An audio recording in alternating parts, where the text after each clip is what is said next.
Rauni! Kultaa! Hei, tulit just sopivasti. Mulla on teille iltapalaa. Aha! No mitäs me ollaan tehty, kun ollaan ansaittu Turpaa! Ei me mitään olla tehty. Pitäisköhän sun puhua sille? Helvetti! Ossille! Voi vähän hemmotella sitä. Luumukiisseliä. No tuskin niiden ongelmat tällä ratkeaisi. No niin. Mutta Maarit kertoo, että sä oot melko Homo. Tyttö! Joo, voin mä yrittää.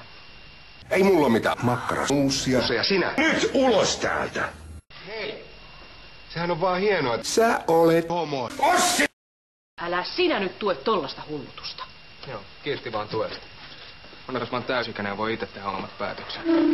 Toi ei kuulosta täysikäisen järkevältä puheelta. Ja jos se ei neidille passaa, niin sä saat etsiä itsellesi uuden kokolia permasoppa. Petihommat pelittää. Uhrauksen nimenomaan. Oman tulevaisuutensa kustannuksella. Saattaa kuulostaa vähän oudolta, mutta... Tästä irtoa tapaa! Putket. Rouva on hyvä sängyssä. Joo, ja tää... Helvetti. Pohjasuunnitelma on tehty Isoäidin reseptin mukaan. Ja tänään meillä on ruokana palla. ja keittiö ja... Ukko on vanha. Joten kierrelkää ja... Nämä 30 tukkukuorma. Sinä voit viedä vaikka vankilaan. Putket. Niin, tosiaan ne... 30 seksiongelma. Mitenköhän ne Jaa, mutta tässähän meillä onkin... Melkoinen sonne. Joka meni jo! Makuuhuoneeseen. Miten on, Seppo?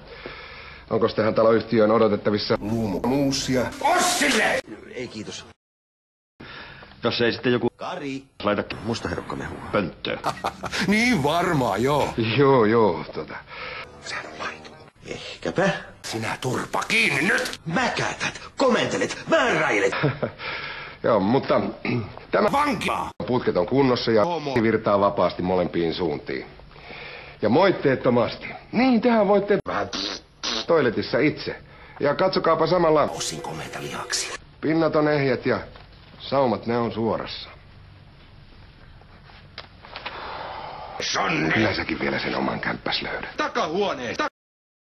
No voisit sä pitää jotain ääntä, etkä hiippailla tuolla tavalla ihmisiä säikyttelemään. Se oli Tanja ehdotus. Se petti mua! Saanko huomauttaa, että kaikki asutte täällä minun kartanossa? Enpä enää koskaan ole sitten Surriesanassa. Joo. Mukavahan meillä yhdessä on ollut. Mulla on sulle hyviä uutisia. Mulla on velkoja.